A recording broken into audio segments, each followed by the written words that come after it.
আলহামদুলিল্লাহি রাব্বিল আলামিন ওয়াসসালাতু ওয়াসসালামু আলা সাইয়্যিদিল মুরসালিন আম্মা বা'দ ফাআউযু বিল্লাহি মিনাশ শাইতানির রাজীম বিসমিল্লাহির রহমানির রহিম আসসালাতু ওয়াসসালামু আলাইকা ইয়া রাসূলুল্লাহ ওয়া আলা আলিকা ওয়া আসহাবিকা ইয়া হাবিবাল্লাহ আসসালাতু ওয়াসসালামু আলাইকা ইয়া নবিয়াল্লাহ ওয়া আলা আলিকা ওয়া আসহাবিকা ইয়া নূরাল্লাহ। প্রিয় ইসলামের এবং মাদানী চ্যানেলের দর্শকবৃন্দ, আপনারা কেমন আছেন? আশা করি আল্লাহ তাআলার রহমতে, আল্লাহ তাআলার দয়াতে আপনারা ভালো আছেন, সুস্থ আছেন। দর্শকবৃন্দ, উপস্থিত হয়েছি মাদানী চ্যানেল বাংলার ধারাবাহিক অনুষ্ঠান, যার নাম হচ্ছে কুরআনী সূরার ফজিলত। দর্শকবৃন্দ, যারা আমাদেরকে এই মুহূর্তে দেখছেন বা শুনছেন, যে যেখান থেকে, দেশ থেকে হোক বা বিদেশ থেকে হোক, প্রবাস থেকে হোক, যে যেখান থেকে আমাদেরকে দেখছেন বা শুনছেন, আপনাদের সবাইকে জানাই আন্তরিক শুভেচ্ছা এবং অভিনন্দন। দর্শকবৃন্দ, আপনারা অবগত আছেন এই অনুষ্ঠানে আমরা চেষ্টা করি কুরআনী সূরা, কুরআনে পাকে যে সকল সূরা রয়েছে, আল্লাহ তাআলা কালামুল্লাহ শরীফের মধ্যে যে সকল সূরা রয়েছে, এই সূরা নিয়ে আলোচনা করার চেষ্টা করি। বিগত পর্ব আমরা, বিশেষ করে গত পর্বে আমরা সূরা হজ এবং সূরা মুমিনুন সম্পর্কে জেনেছি। আজকে আমরা ইনশাআল্লাহ তাআলা কয়েকটি সূরা নিয়ে আলোচনা করব। কোন কোন সূরা নিয়ে আলোচনা করব তা আপনাদেরকে জানাবো। আসুন আমরা অনুষ্ঠানের শুরুর দিকে আমাদের প্রিয় নবী রাহমাতুল লিল আলামিন শফিউল মুজনিবিন রাসূল করিম সাল্লাল্লাহু তাআলা আলাইহি ওয়া সাল্লামের উপর দুরূদে পাক পাঠ করা ফজিলত সম্বলিত একটি হাদিসে মুবারাকা শ্রবণ করে নিই। আল্লাহ তাআলার প্রিয় ও সর্বশেষ নবী রাহমাতুল লিল আলামিন সাল্লাল্লাহু আলাইহি ওয়া সাল্লাম ইরশাদ ফরমান, যে ব্যক্তি আমার উপর দৈনিক 50 বার দুরূদে পাক পাঠ করবে, কিয়ামতের দিন আমি তার সাথে মুসাফাহা করব। সুবহানাল্লাহ, সুবহানাল্লাহ। মাদানী চ্যানেলের দর্শকবৃন্দ, একটু চিন্তা করি যে যদি কোনো ব্যক্তি প্রতিদিন কমপক্ষে 50 বার দুরূদে পাক পাঠ করে, কিয়ামতের দিন সে আমাদের নবী সাল্লাল্লাহু আলাইহি ওয়াসাল্লামের সাথে মুসাফা অর্থাৎ হাত মিলানোর সৌভাগ্য অর্জন করবে। তো কত সৌভাগ্যের বিষয়! কিভাবে অর্জিত হবে? দুরূদে পাক পাঠ করার মাধ্যমে। আমরা দুরূদে পাক পাঠ করি, অধিকারে দুরূদে পাক পাঠ করি, বেশি বেশি দুরূদে পাক পাঠ করি। দুরূদে পাক এমন একটি আমল, যে আমল করার দ্বারা শুধু লাভ আর লাভ, অনেকগুলো লাভ রয়েছে।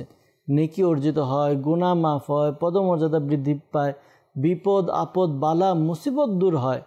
তো এজন্য আমাদের উচিত আমরা যেন অধিকারে দুরূদে পাক পাঠ করি। বিশেষ করে কমপক্ষে 50 বার দুরূদে পাক পাঠ করা তো আমাদের জন্য করাই উচিত। যে আমিও ইনশাআল্লাহ তাআলা নিয়ত করে নিই যে আমরা আমাদের নবী সাল্লাল্লাহু আলাইহি ওয়াসাল্লামের উপর প্রতিদিন কমপক্ষে 50 বার, আর এর বেশি যত বেশি পারি আমরা দুরূদে পাক পাঠ করব। দুরূদে পাক পাঠ করতে বেশি সময় প্রয়োজন নেই, অল্প কিছু সময় ব্যয় করলে আমরা দুরূদে পাক পাঠ করতে পারি।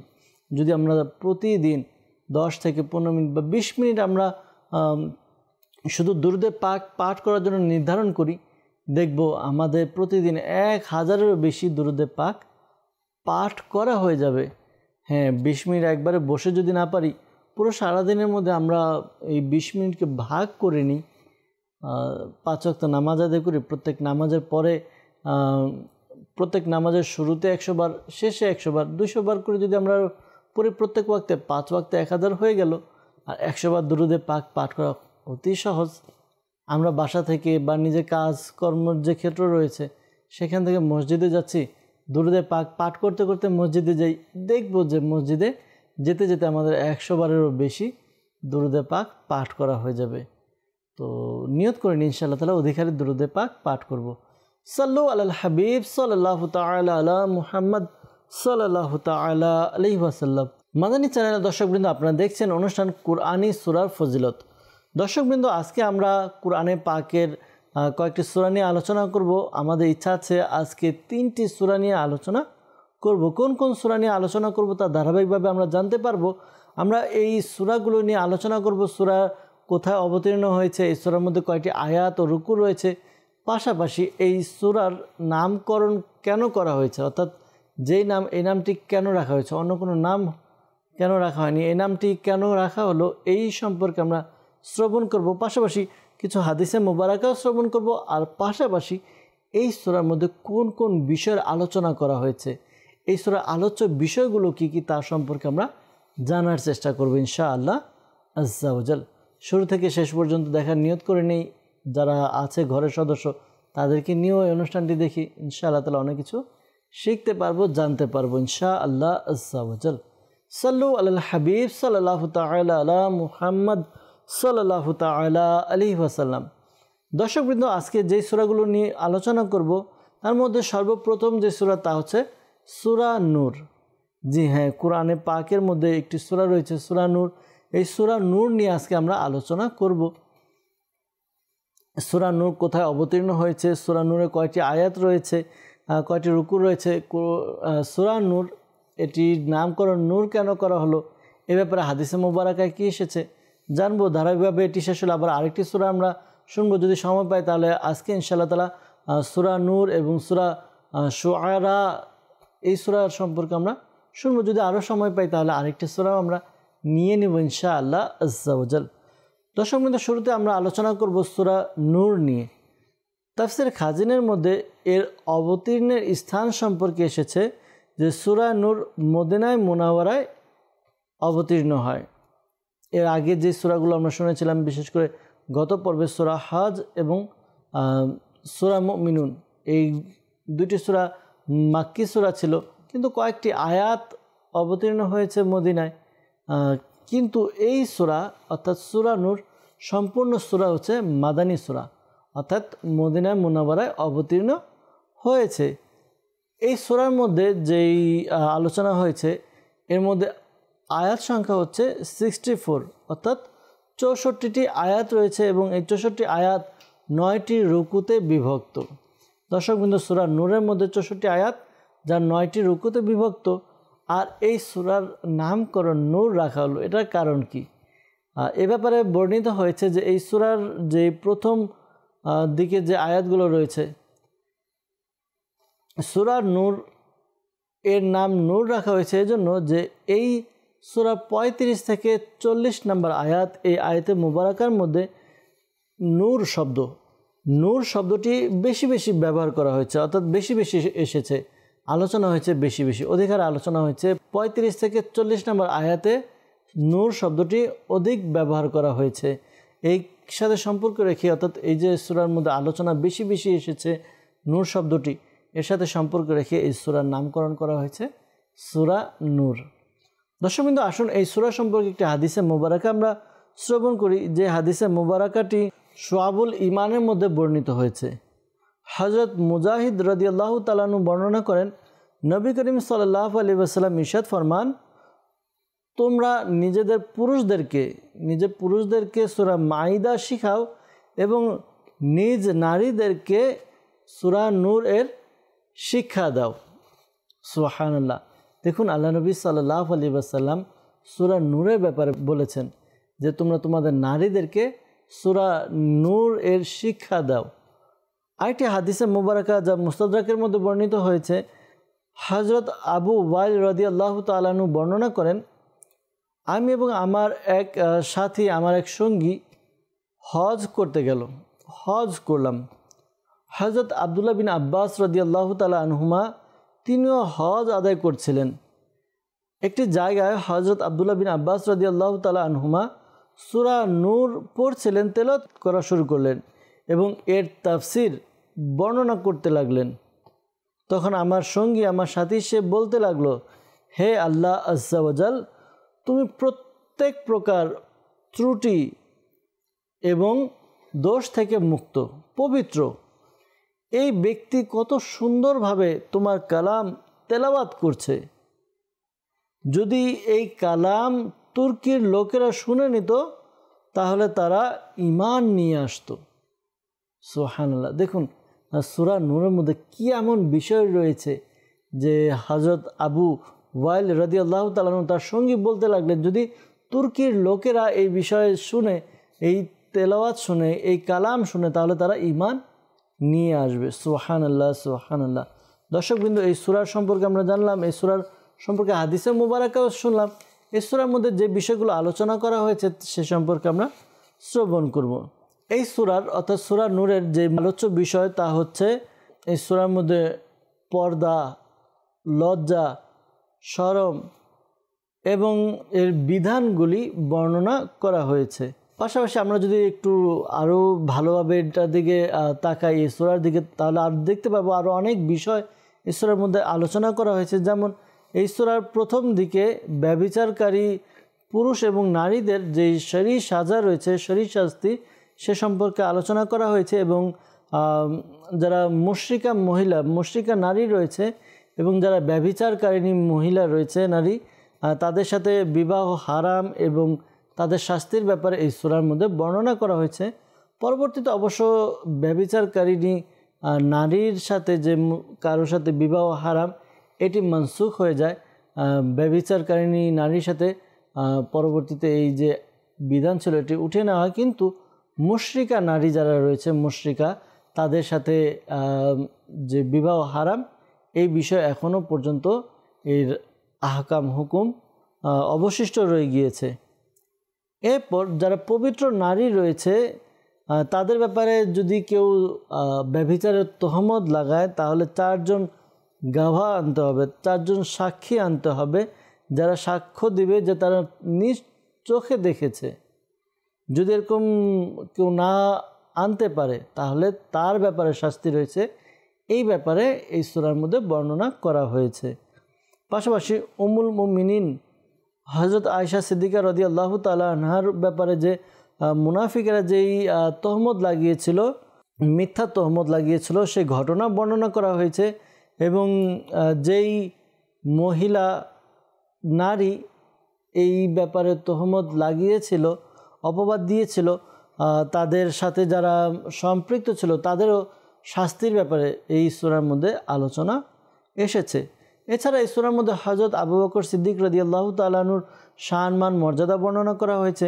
পাশাপাশি আমাদের জীবন ধারণের জন্য কিছু উসুল, কিছু নিয়ম এই সূরার মধ্যে বর্ণনা করা হয়েছে। মানব জীবন অতিবাহিত করার জন্য কিছু বিধিবিধান তাকে মানতে হবে, এই বিধিবিধানেরগুলো এই সূরার মধ্যে অবতীর্ণ করা হয়েছে।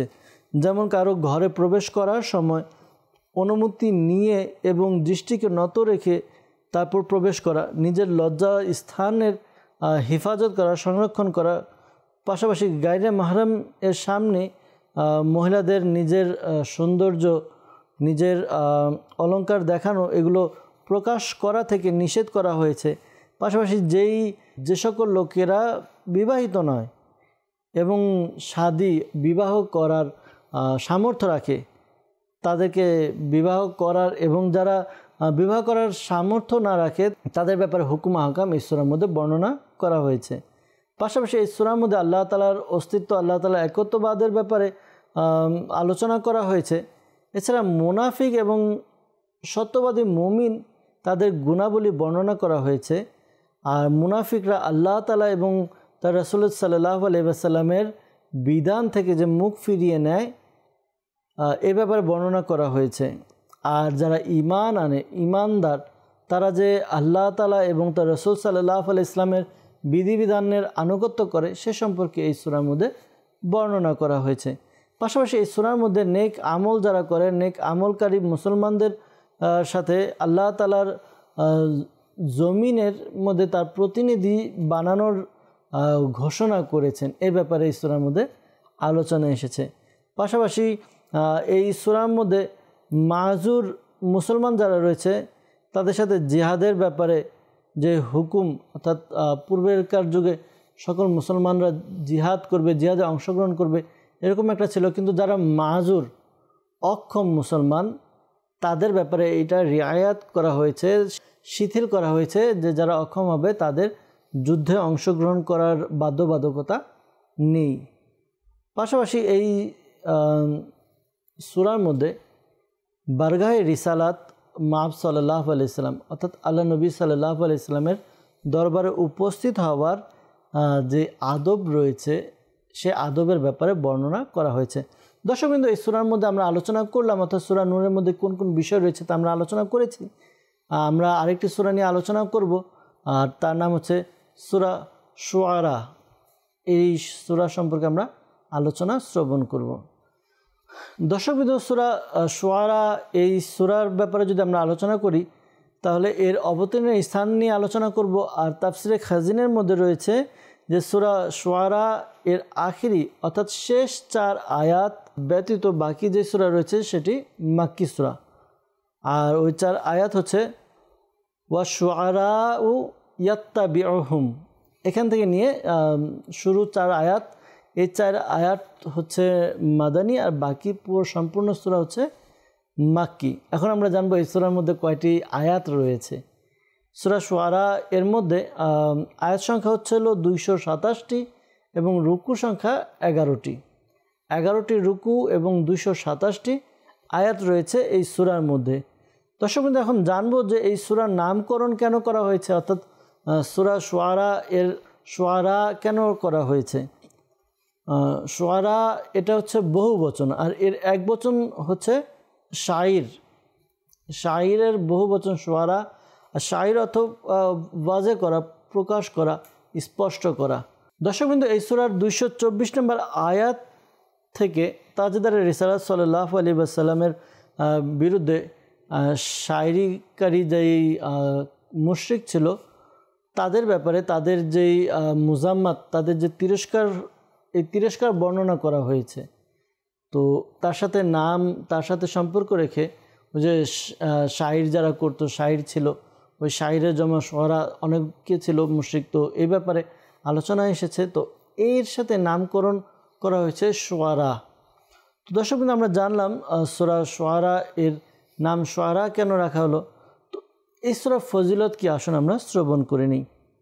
বর্ণিত হয়েছে হযরত আনাস বিন মালিক রাদিয়াল্লাহু তাআলা আনহু থেকে বর্ণিত, নবী করিম রাউফুর রহিম সাল্লাল্লাহু আলাইহি ওয়াসাল্লাম ইরশাদ ফরমান, আল্লাহ তাআলা আমাকে তাওরাতের পরিবর্তে কোরআনে পাকের শুরুতে 7টি দীর্ঘ সূরা দান করেছেন এবং ইনজিলের পরিবর্তে রাআত অর্থাৎ ওই সকল সূরা দান করেছেন যার শুরুতে র বিদ্যমান রয়েছে,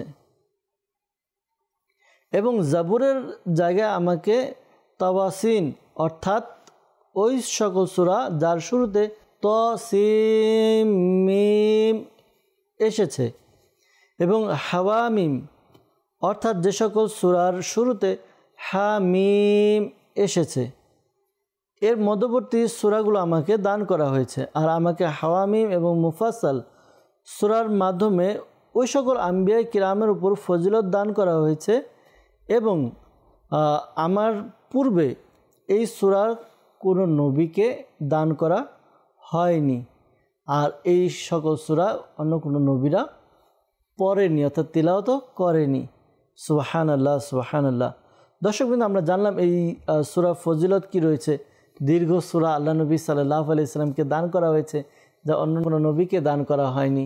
সুবহানাল্লাহ, সুবহানাল্লাহ। দর্শকবৃন্দ, এই সূরার আলোচ্য বিষয় কি তা নিয়ে আমরা আলোচনা করব। এই সূরার যে মূল বিষয়, আলোচ্য বিষয় রয়েছে তা হচ্ছে আল্লাহ তাআলার এক হওয়া, একক হওয়া, একত্ববাদ হওয়া, তাজদারে রিসালাত সাল্লাল্লাহু আলাইহি সাল্লাম যে আল্লাহ তাআলার নবী এবং রসুল হয়েছেন, মৃত্যুর পর পুনরায় জীবিত করা, এবং ইসলামের যেই মৌলিক যে আকীদাগুলো রয়েছে এই সম্পর্কে এই সূরার মধ্যে বর্ণনা করা হয়েছে, আলোচনা করা হয়েছে। আরও যে সকল বিষয় এই সূরার মধ্যে আলোচনা করা হয়েছে তা হচ্ছে এই সূরার শুরুতে কোরআনে পাকের আজমত, শান, মর্যাদা এবং হিদায়াতের ব্যাপারে আলোচনা করা হয়েছে।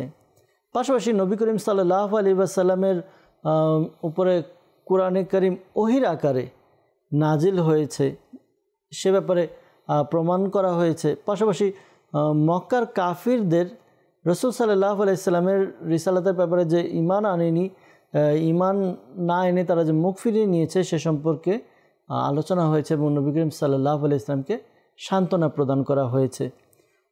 এছাড়া এই সূরার মধ্যে সাইয়্যিদুল মুরসালিন সাল্লাল্লাহু আলাইহি ওয়াসাল্লামকে অস্বীকারী যারা ছিল মক্কার কাফির, তাদেরকে নসিহতের মাধ্যমে ভীত করা হয়েছে, ভীত সন্ত্রস্ত করা হয়েছে। তার পাশাপাশি নবী করিম সাল্লাল্লাহু আলাইহি ওয়াসাল্লামকে সান্ত্বনা দেওয়া হয়েছে পূর্ববর্তী আম্বিয়া কিরাম যারা রয়েছিল এবং তাদের উম্মত যারা ছিল তাদের ঘটনার মাধ্যমে।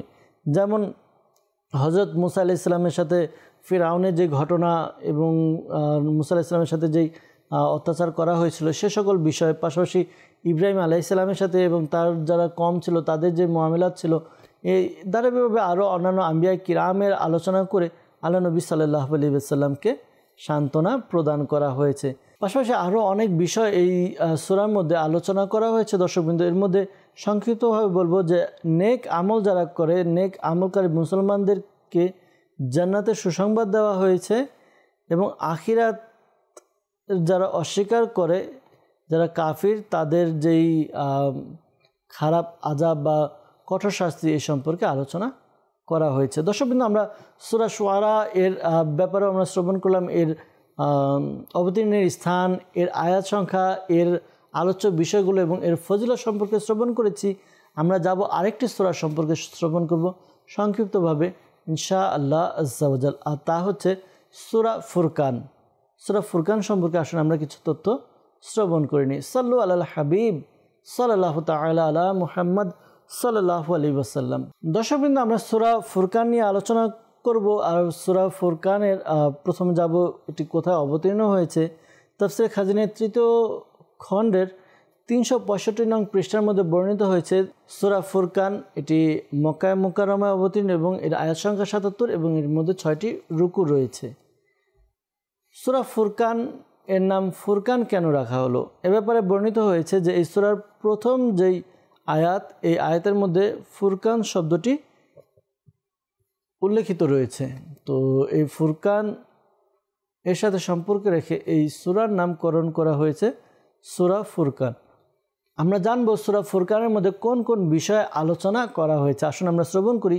সূরা ফুরকানের মধ্যে মূল যে আলোচ্য বিষয় হচ্ছে তা হচ্ছে আল্লাহ তাআলার একত্ববাদ, তাওহীদ এবং রিসালাত, নবুয়াত, কিয়ামতের ব্যাপারে, যেই কিয়ামতের অবস্থা দিয়ে হবে এই ব্যাপারে বর্ণনা করা হয়েছে। এছাড়া আরও কিছু বিষয়ে আলোচনা করা হয়েছে এই সূরার মধ্যে।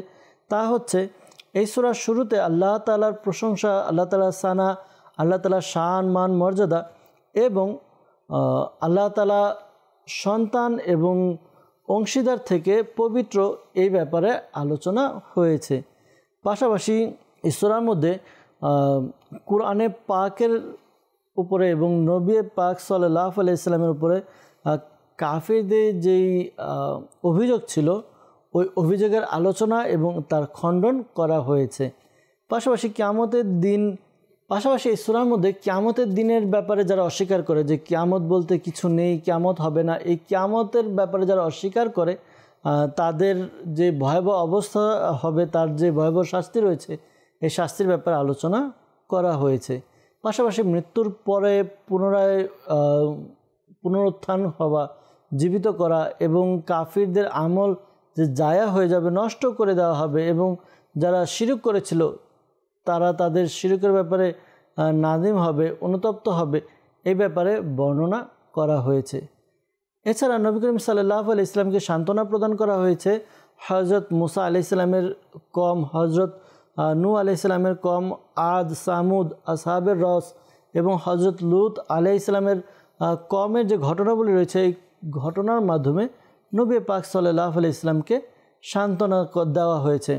পাশাপাশি এই সূরার মধ্যে আল্লাহ তাআলা বিভিন্ন বিষয়ে তার একত্ববাদ এবং তার কুদরতের ব্যাপারে দলিল প্রতিষ্ঠা করেছেন, দলিল দিয়েছেন। পাশাপাশি এই সূরার মধ্যে আরেকটি যে বিষয় আলোচনা করা হয়েছে তা হচ্ছে আল্লাহ তাআলার উপর ভরসা করা। যারা ভরসা করে তাদেরকে আল্লাহ তাআলা যেই নিয়ামত দান করবেন এবং যারা আল্লাহ তাআলার রাস্তায় কষ্ট সহ্য করবে সে সকল মুমিনদের গুণাবলী বর্ণনা করা হয়েছে। এছাড়া এই সূরার মধ্যে বর্ণনা করা হয়েছে যে যারা এই সকল বিষয় অস্বীকার করবে তাদের জন্য অতি সত্বর আযাব নাজিল হবে। এ ছিল এই সূরার মধ্যে আলোচ্য বিষয়। আমরা শুনলাম দর্শকবৃন্দ সূরা ফুরকান সম্পর্কে, সূরা শুআরা সম্পর্কে এবং আরেকটি সূরা সম্পর্কে আমরা শুনেছি সূরা নূর সম্পর্কে। আমরা আজকে কয়েকটি সূরা নিয়ে আলোচনা করলাম। আল্লাহ তাআলা আমাদেরকে এগুলো তো মনে রেখে এর উপর আমল করার তৌফিক দান করুক, এ থেকে শিক্ষা নেওয়ার তৌফিক দান করুক। দর্শকবৃন্দ, আজকেও বলবো আমরা কোরআনে পাকের ঘটনাগুলি আমরা অধ্যয়ন করি। ইনশাআল্লাহ তাআলা অনেক কিছু আমাদের শিক্ষার বিষয় থাকবে, নসিহতের বিষয় থাকবে, আমরা অনেক কিছু শিখতে পারবো, জানতে পারবো। আল্লাহ তাআলা আমাদেরকে জানার, শিখার তৌফিক দান করুক। দর্শকবৃন্দ, বিদায় নিব। আজকে তিনটি সূরা নিয়ে আলোচনা করেছি। আগামী পর্বে উপস্থিত হব আরও কয়েকটি সূরা নিয়ে আলোচনা করব। ততক্ষণ পর্যন্ত ভালো থাকবেন, সুস্থ থাকবেন, মাদানী চ্যানেলের সঙ্গেই থাকুন। সাল্লু আলাল হাবিব সাল্লাল্লাহু তাআলা আলা মুহাম্মদ সাল্লাল্লাহু তাআলা আলাইহি ওয়াসাল্লাম। আমার পথ আদর্শ কুরআন শিফা